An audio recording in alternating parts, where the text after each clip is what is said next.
Someone in the group chat writes, "I don't know what to do. A job offer, a lease, a fight with their partner. You already have the answer. Pros, cons, the email they should send, the number they should ask for. You didn't offer to help. You just already knew." It's never the first time. You're the one who reads the contract before anyone signs it, who plans the trip nobody else could organize, who calmly negotiates the raise for people who are, on paper, fully grown adults. And underneath all that competence, there's a question you've never said out loud. If you stopped knowing what to do, would anyone still call? Here's what's actually happening in your brain in that moment. Psychologists call it hypervigilant caregiving, a nervous system trained to scan a room for what's broken before it notices what's working. Picture a smoke detector installed too sensitively, once, for a fire that actually happened. Years later, it still goes off at the smell of toast. Except your toast is a vague email, a friend's flat tone, a decision someone else hasn't made yet. It wasn't a personality trait. It was survival. Somewhere in your history, being useful was safer than being uncertain. Competence wasn't a skill you chose. It was a job you were handed before you were old enough to apply for it. Think about the child who read a room's tension before they could read a full sentence.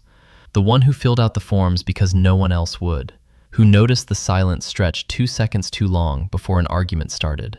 Who learned to predict the weather of a household before predicting the weather outside. That child didn't grow up. Not fully. They adapted. And adaptation, learned early enough, stops feeling like a strategy. It becomes identity. So now, decades later, you walk into any room, any inbox, any conversation, and your nervous system runs the exact same calculation it always did. What's the risk? What's the plan? What can I carry so this doesn't fall apart? It wasn't a mistake. It was a solution. It's just a solution to a problem that isn't in the room anymore. But here's what nobody talks about: the cost. You become the person everyone brings their unsolved problems to, rarely the person anyone offers to untangle something for. Fluent in everyone else's crises, while your own sit quietly behind glass, watched by you, and only you.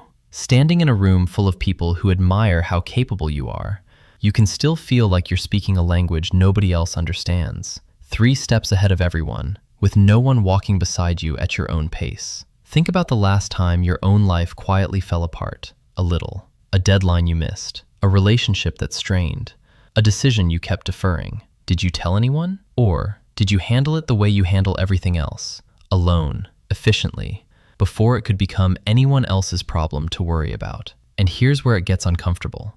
A 2019 study on overfunctioning behavior found something that flips the whole story on its head. The people most likely to absorb everyone else's problems weren't the most confident people in the room. They were, overwhelmingly, the ones with the least practice being taken care of themselves. Competence, in other words, was never a sign of strength. It was a workaround, built for something that should have been offered to them and wasn't. There's a deeper layer beneath this, something attachment researchers call compulsive self-reliance. It's not only about emotions. It quietly stops you from asking for help with anything. The paperwork, the move, the decision you've been carrying alone for months, telling yourself it's fine because somewhere along the way, asking cost you more than solving it yourself ever did. So here's a question worth sitting with, not answering out loud, just sitting with for a second, right now. When did you last hand someone else a real problem, a decision, a mess, and actually let them carry it without checking their work? If that took you longer than it should have, that tells you something. Not something broken, something true. Because your worth was never actually tied to how many problems you could solve. It only feels that way because competence was the first language you learned to be needed in. And a language learned in survival isn't the only language available to you now. There's a particular kind of loneliness in being everyone's most capable person and no one's equal. Not because people don't respect you. Often, they respect you deeply. It's because you never once showed them what it looks like when you're the one who's stuck, the one without an answer yet. The chaos that built this in you may be long over, but your nervous system doesn't know that unless you tell it. It keeps scanning, keeps solving, keeps standing guard at a door nobody is knocking on. And maybe that's the loneliest part of all. Not that no one sees your competence, but that you built it so well, people quietly stopped imagining you might ever need help too.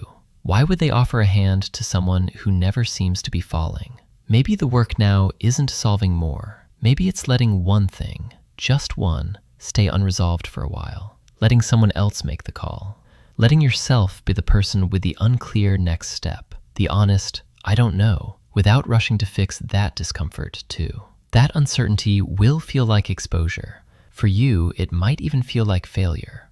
But it's the first return address you've had in years. A way back to a self that existed before it learned to be valuable in order to be kept. You were never meant to have the answer for everything. Perhaps the next problem that lands in your lap simply isn't yours to solve. Perhaps you just let it sit there, unattended for once. And maybe that's where you finally hear yourself.